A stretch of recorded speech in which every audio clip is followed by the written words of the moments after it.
Mark, can you hear us? I sure can, Nicole. We dipped into your rip-roaring takedown of Donald Trump's tariff malarkey. I think that's the non-technical term. Tell me about your and a wild reception for you there. People were very happy to see you. Tell us about your message today. You know, we talk a lot about tariffs, and we refer to them as a sales tax and the impact on the economy, which they truly have. But what we don't talk about is their impact on small businesses and the actual impact on households. Basically, what I said is if Donald Trump is elected and he institutes 60% across the board Chinese tariffs, then the people who are making decisions next Christmas on what they're going to buy for their kids, what they're going to buy for their families, for presents, they're not going to be able to afford nearly as much, and somebody's going to have to go without. But that's only part one to the problem. Part two to the problem is where they buy in their communities, typically small businesses, small retailers, maybe small online retailers. All those folks, all those small businesses, their cost of goods is going up. And they can't pass those on to consumers, particularly not 60%. And so what happens is consumers stop buying. And when consumers stop buying because they can't afford their Christmas presents during the most important quarter of the year for businesses, then those businesses may go out of business. And to me, that's the piece that people are missing. Tariffs aren't just about the federal, the national economy. It's about individual businesses that put their heart and soul on the line to try to compete and make a living and support their families. And when you put those tariffs in, there's a cascading negative effect. It's just a vicious cycle that kills small business. You had one of the first reactions that I saw last night after Vice President Harris's interview with Bret Baier. And it was interesting. People were sort of seizing on the Bret Baier of it all, but you seized on the Kamala Harris of it all. And I want you to take us through what you think she accomplished for her campaign last night. You know, Bret had the opportunity to throw the first punch, right? He was doing the interview, and she took it and hit him right back. I mean, she stood up strong.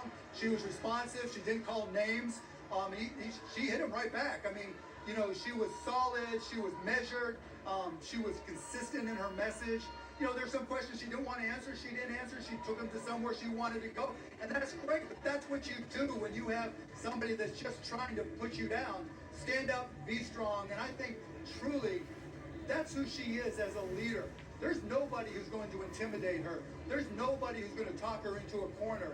She's going to stand up to anybody, show her strength, show her ability to analyze the circumstances in real time, and like I said, be measured. You spend a lot of time in what Sarah Longwell calls the manosphere. Just take us through the pitch you're making to men who are sort of disaffected from politics, don't really see themselves as a traditional Democrat or Republican, but think there's something in Donald Trump for them. Yeah, I mean, I've talked to people who said they like Trump because he's a gangster. Not a gangster, a gangsta. And I'm like, that's why you're going to vote for him? I'm like, look, you know, the real world today, different than 4 years ago, certainly different than 8 years ago, is we're truly addicted to our social media. I mean, I've got 3 kids, 15, 18, and 21, and it's just that scroll, scroll, scroll. And for guys in particular, you start with football, you go to another sport, you see women, and then all of a sudden, you're seeing something that is aggressive. It could be an Andrew Tate, it could be whoever, and then that leads you to getting content, memes in particular, for Donald Trump. And when you see those memes repeated hundreds and hundreds of times a day, you can't expect them to all of a sudden start reading to find out if it's true, to find out if the information is accurate. It's just nonstop repetition, and that influences their decision making. And so the campaign, and we've talked about it, has got to come up and reverse engineer those algorithms and come up with a response. I mean, one of the purveyors of the algorithms is Donald Trump's biggest financial backer and most high-profile sort of wingman on the campaign trail, and that's Elon Musk. I wince when his posts come up in my feed, but you take them on. Tell me what you understand about Elon Musk that maybe we don't. I think he's one of the most brilliant entrepreneurs ever. He's an amazing engineer, but he's the world's biggest troll. And trolls, if you just hit them back, they kind of buckle, you know. And so it's easy to mess with him on X/Twitter. But the most interesting thing of his involvement with the Trump campaign, you know, a really qualified CEO, head of the Republican Party, is going to have a control over his ground game. And there was an interview that he did with Ben Shapiro, where Ben Shapiro asked Donald Trump, you know, I've heard positive and negative things about your ground game. Can you go into it? Donald Trump didn't even understand the question. He didn't give him any type of answer at all. And that really is the substance behind why Elon Musk is so involved. If I'm Elon and my candidate doesn't know what the hell they're doing when it comes to running a campaign, doesn't know what ground game even is and how it works, then I might take that on. And I think that's what Elon's done, both financially and operationally. So what is your, sort of theory of the case for the best way to combat sort of the algorithm energy? It isn't, I mean, some of it's pro-Trump, a lot of it is anti-Harris. What is your best idea, your best thinking, your theory of the case for the strongest way to close and win in 19 days? So you have to go where you put Donald Trump in a catch-22 position. Let's talk about deportation.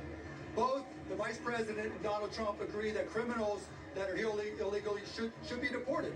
But what he has not said is how he's going to deal with deportation for everybody else. Remember Elian Gonzalez? Of course. Remember that image of these cops or militia, or whoever they were, coming in with machine guns and a 6-year-old kid cowering in the corner? I told him that's what they need to bring out, because that could be a part of Donald Trump's deportation scheme. And they need to talk about what they're going to do. The Harris campaign, I believe, needs to talk about what they're going to do in terms of deportation beyond criminals, to put him in a position where, the reality is, I think he's going to Elian Gonzalez family after family after family, and that's a problem for him. I mean, he already has. That's the child separation policy, the subject of a film in movie theaters now. I mean, I guess what you're saying is just take it back to we have everything we need in front of us. We have all the rebukes from former military. We have the rebukes from real people who live in the real economy. We have the rebukes of his own lived policy. Make sure people see it. Are you going to be out there every day from now to Election Day? I can't do it every day, but I'll be out there where I can be. All right, Mark Cuban, you're welcome here any day. Thank you very much for making some time to talk to us. Great speech ahead of Harris. Thank you.